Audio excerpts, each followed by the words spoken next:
Auri Pavone, a cidade de Balneário Camboriú passa hoje por uma incógnita quanto ao seu futuro urbanístico, né? Por várias razões.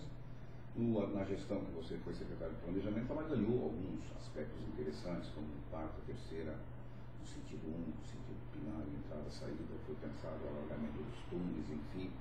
Mas existem teses muito maiores do que isso com relação ao desenvolvimento da cidade, como, por exemplo, o que será da construção civil como matriz econômica principal da cidade daqui a 10 ou 15 anos, e o que vai substituir ou o que vai acrescentar na cidade como matriz econômica nesse período. Você sempre defendeu uma nova matriz econômica para a cidade, ou mais uma matriz econômica, justamente para esse recesso que vai acontecer da construção civil pelo natural crescimento da cidade, até pelo fato de que a cidade daqui a pouco não tem mais espaço para construção civil. Como é que você imagina a cidade planejada para o futuro? Bom, perfeito, Aderbal. Na verdade, lá atrás, quando eu iniciei quando fui convidado a ser secretário de Planejamento Urbano, nós tínhamos uma cidade que dava sinais de falência em todos os sentidos, principalmente na questão de mobilidade urbana, mas também na questão de tipologia de construção. Hoje, o urbanismo moderno prega o quê? O jeito antigo de viver. Balneário Camboriú resgatou isso. Se nós formos ver, em 2007 nós não tínhamos passeios públicos. Nossos passeios eram todos, exceto as principais avenidas, eram todos de 2 metros. Hoje as nossas calçadas passam a ser de 4 metros. Nós estávamos em vias de acabar com os bares e restaurantes na Atlântica. O grande mote em 2005, 2006 era as áreas de lazer no térreo, nos prédios frente ao mar. Isso iria descaracterizar a Atlântica, ou seja, nós hoje teríamos uma cidade insegura. Isso foi revertido. Na questão de pensar a cidade ao longo tempo, nós tínhamos duas situações. Nós tínhamos que preparar a cidade por um tempo maior e tínhamos que resolver a questão de mobilidade urbana. Para isso, nós tínhamos que diminuir o adensamento e dotar a cidade de recursos para que fizesse a infraestrutura necessária. Para que as pessoas tenham um parâmetro, até 2007, um terreno de 1.000 metros quadrados frente ao mar, você fazia 34 apartamentos, já existia solo criado, a construção dava em torno de 9.000 metros quadrados de construção e a prefeitura arrecadava em torno de dinheiro de hoje R$500 mil. Com a qualificação da construção, que veio também com a qualificação do espaço público, passou-se a fazer 29, ou seja, diminuímos o adensamento em 15% e as construções aumentaram. Hoje, nesse mesmo terreno, você faz em torno de 14, 15 mil metros de construção, ou seja, você passou de 9 para 15 e diminuiu o número de unidade de 34 para 29 e a prefeitura passou, o que arrecadava 500, passou a arrecadar 3 milhões e 500 a 3 milhões e 600. O que aconteceu com isso em Balneário Camboriú? Bom, Balneário Camboriú começou a fazer caixa para que fossem feitas essas obras e para que essas obras continuem.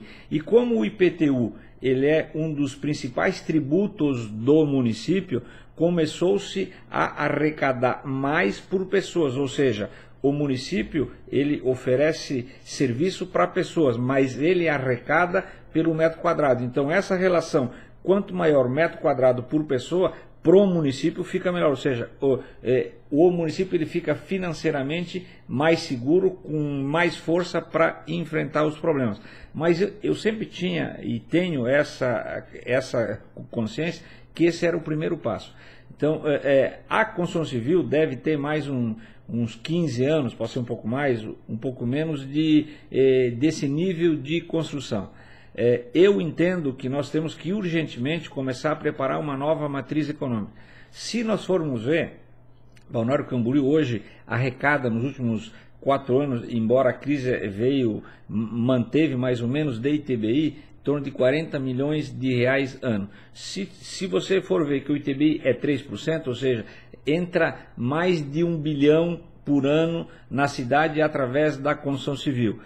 Hoje, em torno de 15% dos tributos do município direto vem direto da construção civil. Se nós injetarmos isso na cadeia, deve representar mais em torno de 50% da movimentação econômica da cidade. Nos últimos 10 anos, mais de 70% dos investimentos em obras vieram das outorgas onerosas. Então, tudo isso vai diminuir, ou seja, nós teremos uma diminuição da capacidade financeira do município, nós vamos ter menos dinheiro circulando na cidade se nada for feito. Então, o que eu prego é que que a gente aproveite esses 10 ou 15 anos e que a gente crie novas alternativas de emprego e renda.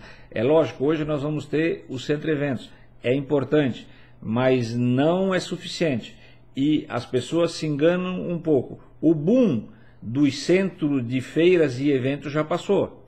Com o advento da tecnologia, eles estão perdendo um pouco a importância. Hoje tem os workshops, enfim. Hoje a internet te deixou tudo, as distâncias diminuíram, fazem videoconferência, enfim. A gente vê menos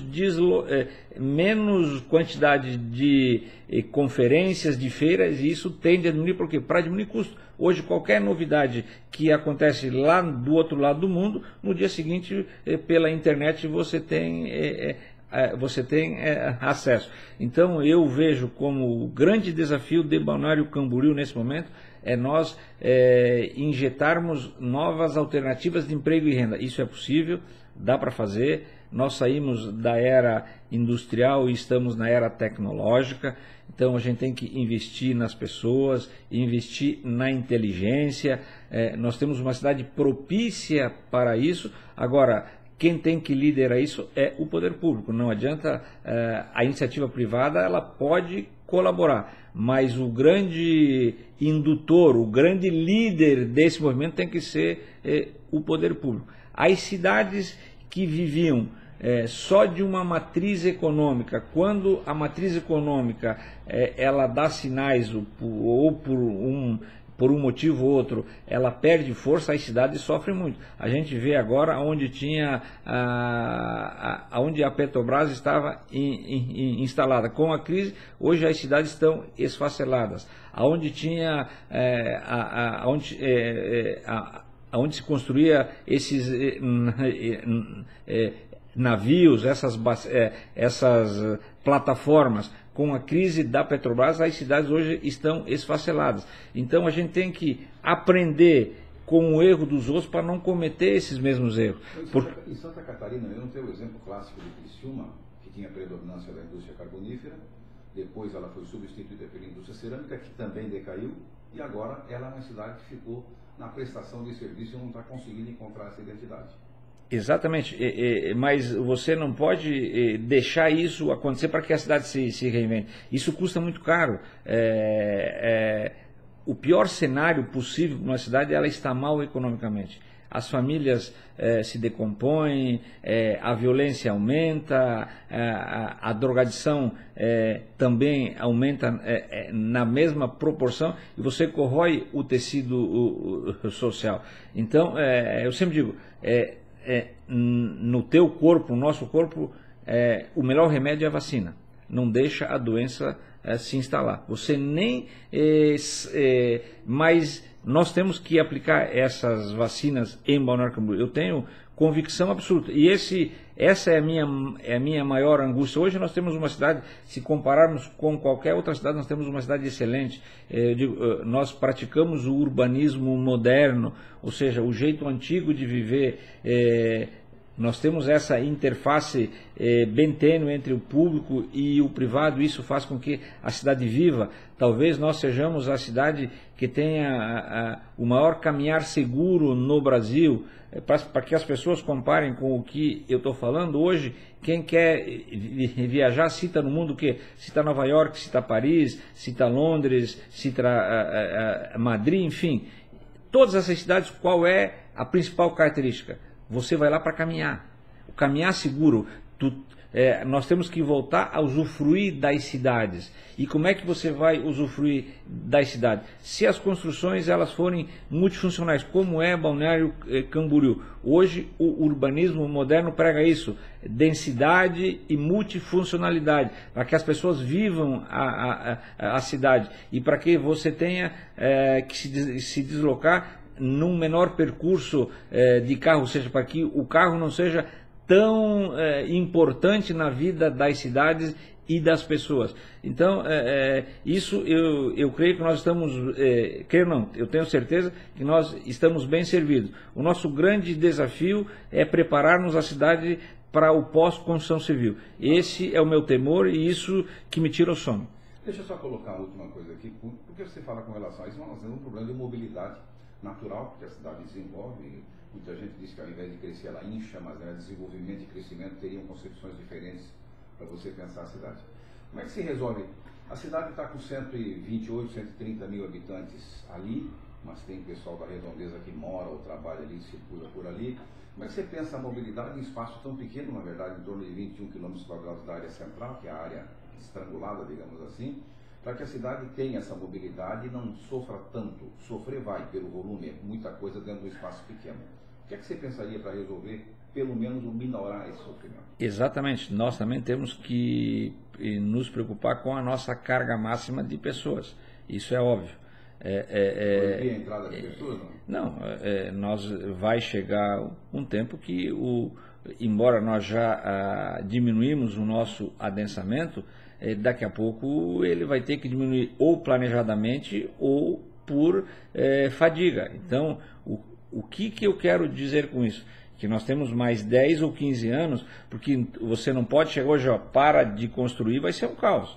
A cidade vai empobrecer, vai dar crise, mas nós temos que começar a planejar essa desaceleração. Eu prego uma desaceleração planejada, e não que vamos ver o que dá, chega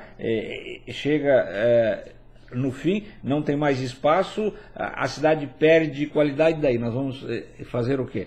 Então, o que eu digo é que nós temos que começar uma desaceleração planificada, planejada.